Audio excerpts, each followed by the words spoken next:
Hey friends, today I want to talk to you about the future of Svelte. Today we're going to be looking at two proposals that are going to change Svelte forever.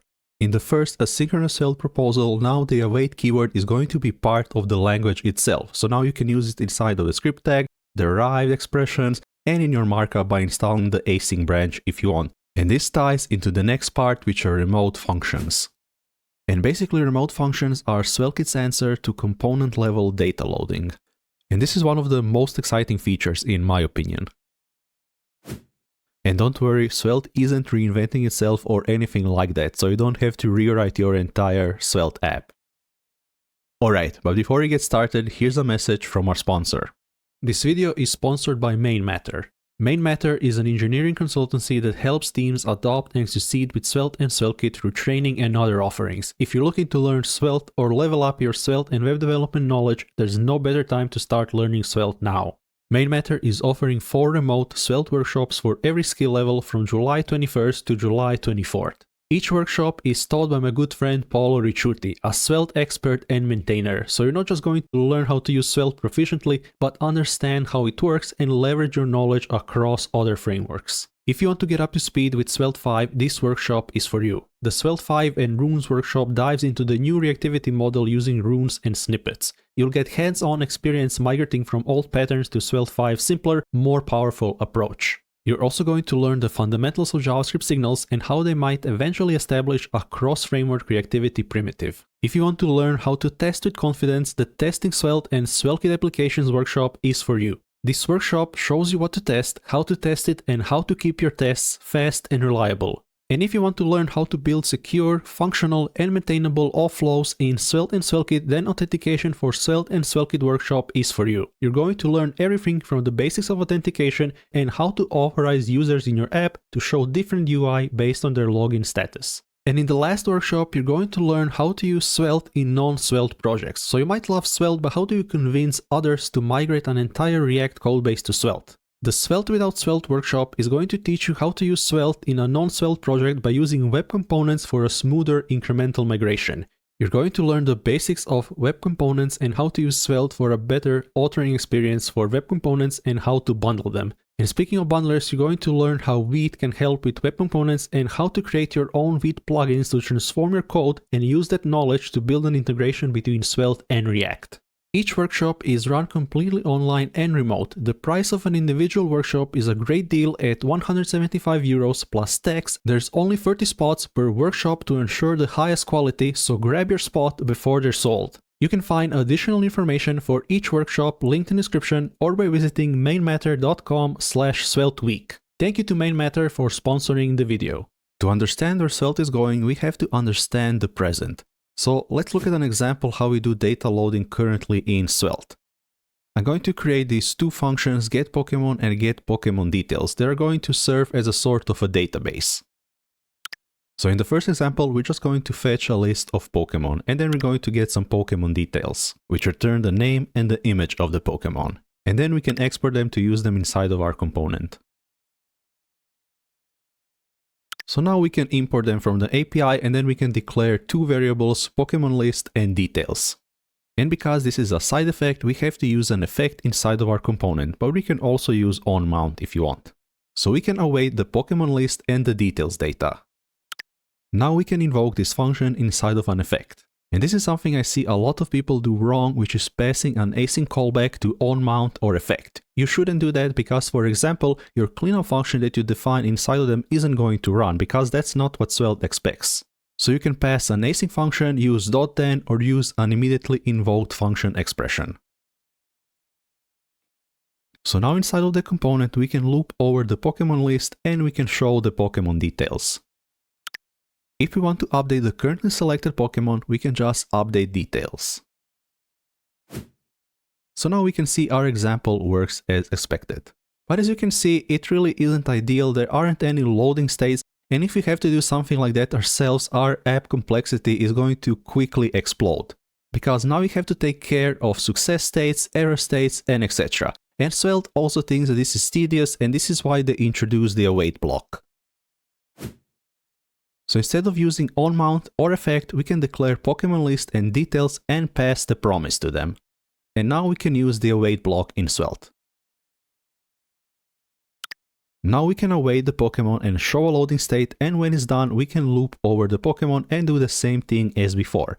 And now we can also catch and handle errors gracefully. And the same is true for details. So now in this example, when I click on Charizard, it's going to show a loading state. But even this isn't enough, and you can reach for a powerful asynchronous state management library like 10-stack query. So here is how it looks like. We can just import create query from 10-stack query. And now we can create this Pokemon list query, which we pass the query key and the query function. And we can also create a details query, which is going to rerun when we update the Pokemon URL. This is also going to be cleverly cached, and there's a lot of things that 10-stack query does, so you can do mutations, infinite queries, and etc. So now we can easily change the UI based on the status of the query. So we can check if the query is in the pending state, error state, or the success state. And we can change the URL to update the Pokemon. And of course, we can do the same thing for details. So let's look at this example. So here I'm selecting Bulbasaur, but now we can also select something like Charmander. You're going to see we have a loading state. And if you go to Charizard, you're going to also have a loading state. But notice this, now this is going to be cached and this is going to be instant. As you can see, 10-stack query is super powerful. And what if you want to server-side render that data? Well, this is where SvelteKit comes in. For this reason, SvelteKit has a load function which can asynchronously load data on the server or on the client, depending if you define +page.ts or +page.server.ts. If you want to server-side render the data. And now we can pass this as a prop to +page.svelte, which is just a regular Svelte component. Here we have +page.server.ts and +page.svelte. So we can import the API from lib/server/API. And server is a special folder convention in SvelteKit, which means that this code can only be imported inside of a server module. Now we have a load function which accepts the event. And this is going to return the data prop inside of our component. So we can fetch the Pokemon list and loop over it. And not only that, but we can also stream data that isn't that important, like the Pokemon details. So as you can see, we're not awaiting this on purpose. So we can use the await block in page.svelte and we can await the Pokemon details. And we can also use form actions to mutate state on the server. So here we have a default action where we're destructuring the request itself so we can get the form data. And now we can update the URL on the server. And this is also going to rerun the load function and refresh the data from the server.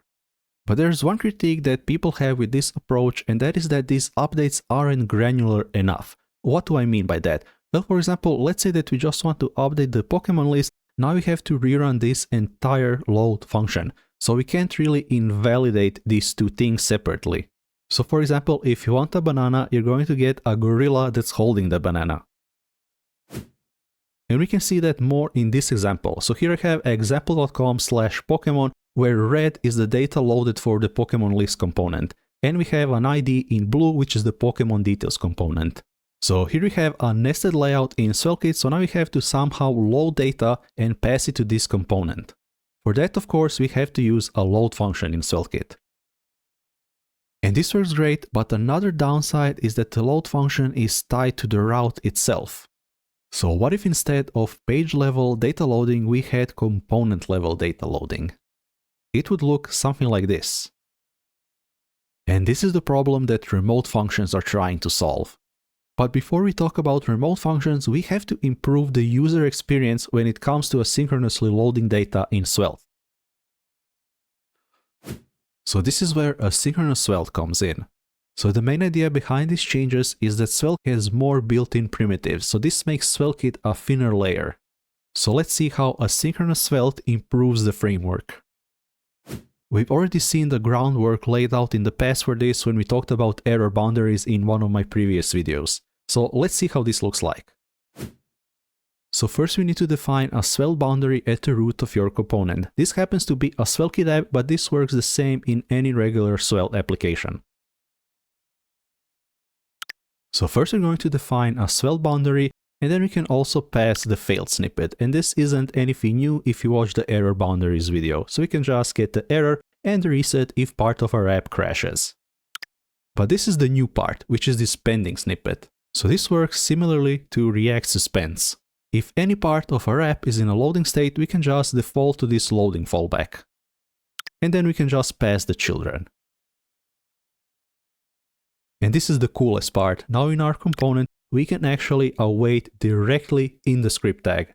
So we can await the Pokemon list and the Pokemon details. So now we can show the Pokemon list and the Pokemon details without using onMount, effect, or the await block. And if you want, you can just pass a promise instead and you can await the result in the template.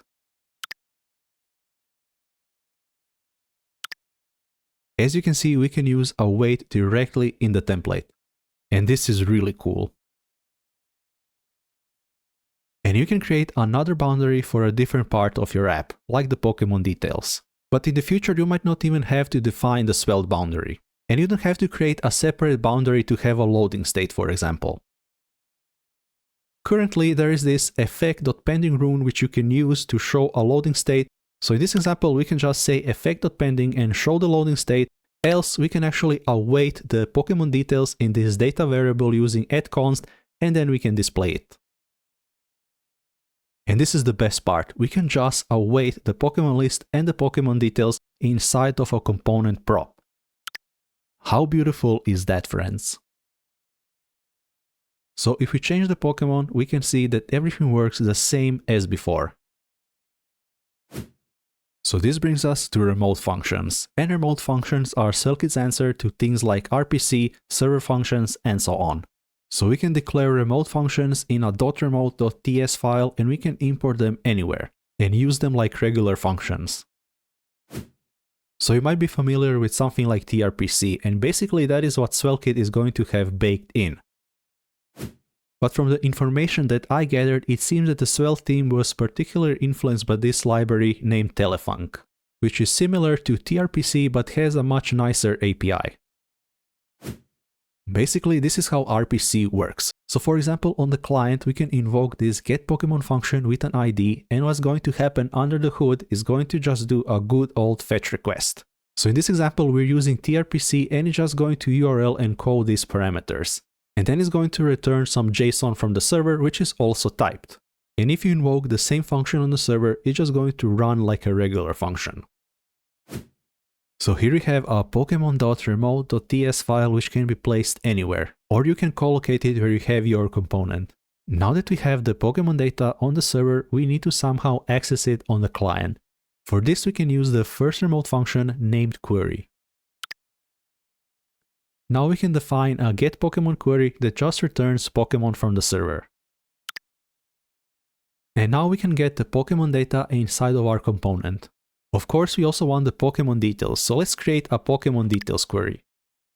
The Pokemon details query accepts a Pokemon URL argument, and for this reason we need to pass a validation schema, or we can pass the string unchecked. And this is to encourage you to validate your data. In this example, we're using Zod, but you can use anything like Valibot and etc. So now we can show and update the Pokemon details. And let's say, for example, that we want to add a feature to like a Pokemon. So this is going to showcase how we can do mutations on the server. So for this, we're going to use a new remote function called command. Commands are great if you want to mutate some state on the server without having to use a form and etc. where it doesn't make sense. So we can just find the Pokemon index and then we're going to add a favorite property to it. And then we can use this getPokemon.refresh query. And this serves two purposes. For example, you're going to mostly use this with forms, so you can do a single flight mutation where you can return the form data and update the Pokemon query.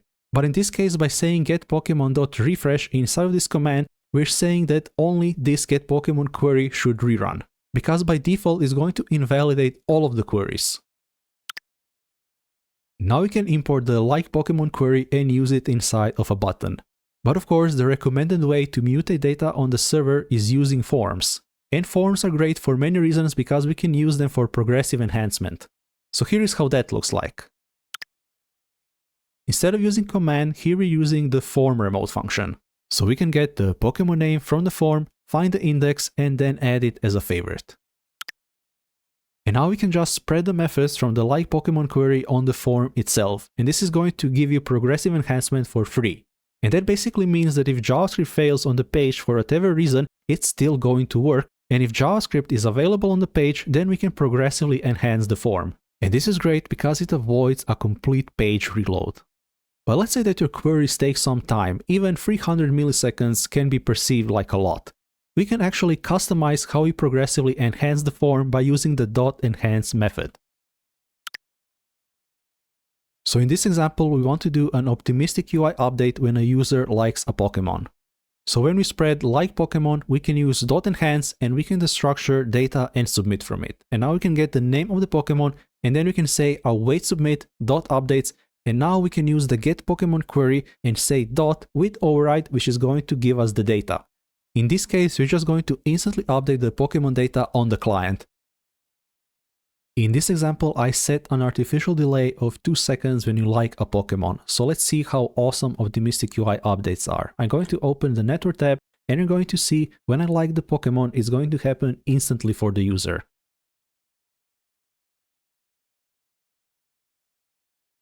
As you can see, it still took time to resolve on the server, but as far as the user is concerned, it happened instantly. And that is how easy and awesome optimistic UI updates are with remote functions. There's a lot more you can do with remote functions, such as pre-rendering. And this is really powerful because you can use pre-render functions on pages that are otherwise dynamic, allowing for partial pre-rendering of your data. And you're probably wondering, how do I do authentication and etc. with remote functions? And for that, SvelteKit exposes a function called getRequestEvent. So you can get access to the request event directly in your remote functions.